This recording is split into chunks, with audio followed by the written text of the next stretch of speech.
ശിവായ. പ്രലംബാസുര, അത് നോക്ക്, അതാ കൈലാസം. ആ, നമുക്ക് പോകാം. പക്ഷേ സൂക്ഷിച്ച്, നമ്മെ ആരും കാണരുത്.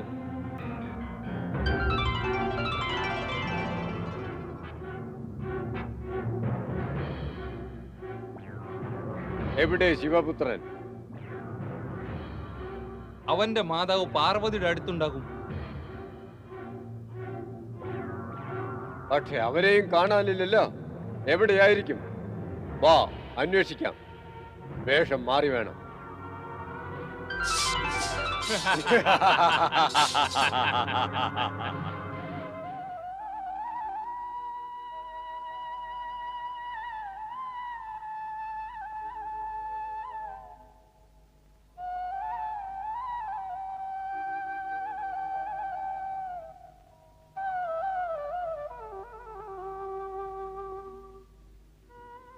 എന്ത് പറ്റി പാർവതി?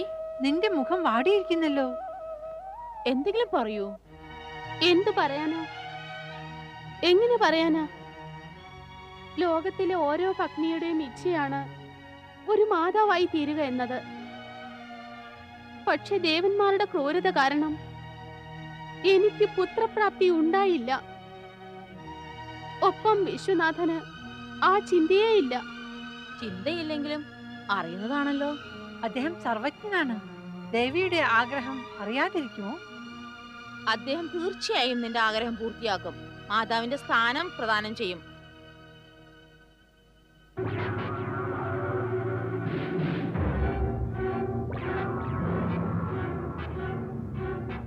ശിവപുത്രനില്ല. ശിവൻ ധ്യാനത്തിലിരിക്കുന്നതായി കാണുന്നുണ്ട്. ഒരുപക്ഷെ സ്വാമിയെ ഭയന്ന് ശിവപുത്രനെ ഒളിപ്പിച്ചു വച്ചിരിക്കും. പക്ഷെ കൈലാസത്തിലല്ലാതെ മറ്റെവിടെ ഒളിപ്പിക്കും? നാം ശിവഗണങ്ങളോട് ചേർന്ന് അവനെ തെരഞ്ഞു പിടിക്കണം. വാ.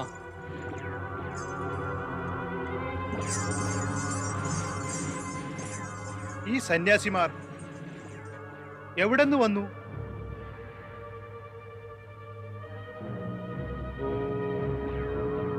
നമ ശിവായ.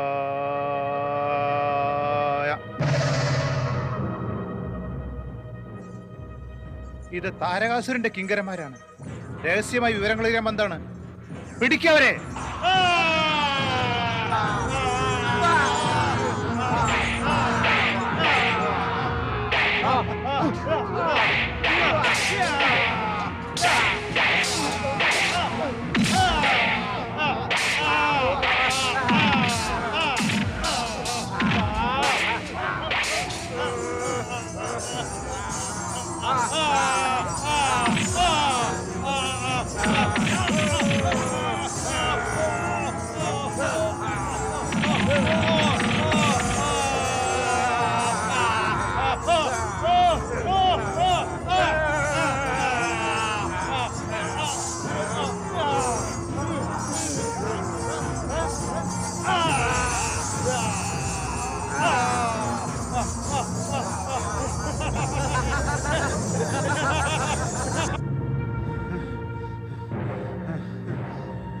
മേഘാസുര, ഇന്ന് നമ്മൾ ഓടി പോന്നില്ലായിരുന്നുവെങ്കിൽ തീർച്ചയായും ഋഷിമാർ നമ്മളുടെ കഥ കഴിക്കുമായിരുന്നു. അത് സത്യമാണ് പ്രലംബാസുര. നാരായണ നാരായണ നാരായണ ശ്രീമൻ നാരായണ. അതുകൊണ്ടോ നാരദൻ നാരായണ നാരായണ നാരായണ. ഇവനാണ് സ്വാമിയോട് ശിവപുത്രൻ ജനിച്ചെന്ന് അസത്യം പറഞ്ഞത്. അത് കേട്ടിട്ടാണ് നമ്മൾ അവിടെ പോയത്. ശിവഗണങ്ങൾ നമ്മളെ ഓടിക്കുകയും ചെയ്തു. പോകാം, അവനെ പിടിക്കാം. പോകാം, പിടിക്കാം. ഇപ്രാവശ്യം ഞങ്ങൾ നിന്നെ വിടില്ല നാരദ.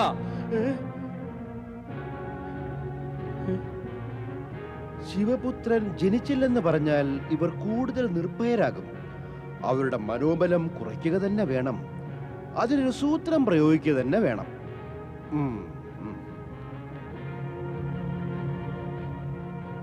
എന്താലോചിക്കുന്നു നാരദ? നാരായണ നാരായണ. നീ എന്തിനെ അസത്യം പറഞ്ഞു? അസത്യമോ? നാരായണ നാരായണ. നീ സത്യമാണ് പറഞ്ഞതെങ്കിൽ കൈലാസത്തിൽ എവിടെയെങ്കിലും ശിവപുത്രനെ തീർച്ചയായും കാണുമായിരുന്നു. അത് തന്നെയാണ് പ്രശ്നം. എവിടെയാണ് പ്രശ്നം? അതല്ലേ പ്രശ്നം, നിങ്ങളുടെ ബുദ്ധിയില്ലായ്മ തന്നെ. ഏ ബുദ്ധിയുടെ ശത്രുക്കളെ, നിങ്ങൾക്ക് ഭഗവാൻ ശിവന്റെ ലീലകൾ അറിയാമായിരുന്നെങ്കിൽ ഇങ്ങനെ അലയേണ്ടി വരുമായിരുന്നോ? സ്പഷ്ടമായി പറയൂ നാരദ, എന്താണത്? നിങ്ങൾ ശ്രദ്ധിച്ച് കേൾക്കൂ, പിന്നെ ചെയ്യേണ്ടത് ചെയ്യൂ. ഭഗവാൻ ശിവന്റെ ലീല മനസ്സിലാക്കൂ. ശിവപുത്രൻ കൈലാസത്തിൽ ഇല്ല തന്നെ. പിന്നെ പിന്നെ എവിടെ ശിവപുത്രൻ? നാരായണ നാരായണ നക്ഷത്രലോകത്തിൽ കാർത്തികമാരുടെ അടുത്ത്. അവിടെ നിനക്കോ നിന്റെ അശുഭഛായക്കോ എത്തിച്ചേരാനാകില്ല. അതാണ് സത്യം. നാരായണ നാരായണ. അപ്പോൾ നമുക്ക് നക്ഷത്ര ലോകത്തിൽ പോകണം. അതെ, ശിവപുത്രനെ നശിപ്പിച്ച് നമുക്ക് നമ്മുടെ സ്വാമിയെ മുഖം കാണിക്കാനാകൂ. എന്നാൽ നടക്ക്. നടക്കാം. ഞാൻ ഇവിടെയാണ്. എവിടെ? മോനെ ഇവിടെയാണ്. എവിടെയാണ്? കാർത്തികേയ പറയൂ മോനെ, നീ എവിടെയാണ് മോനെ? എവിടെയാണ്? കാർത്തികേയ. ആ, പിടിച്ചു.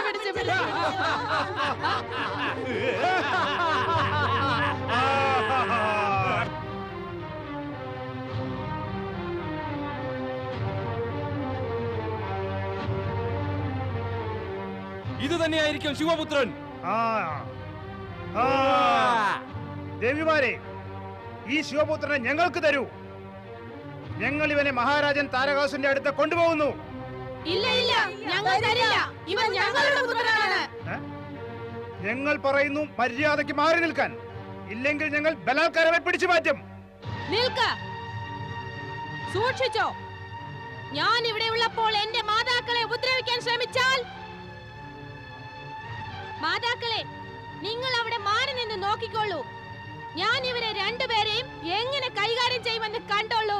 ഞങ്ങൾ കളിക്കുവാനല്ല, നിന്നെ വധിക്കാനാണ് വന്നത്. നീ ഞങ്ങളുടെ സ്വാമി മഹാരാജൻ താരകാസുരനെ സമാപ്തമാക്കുമെന്നോ?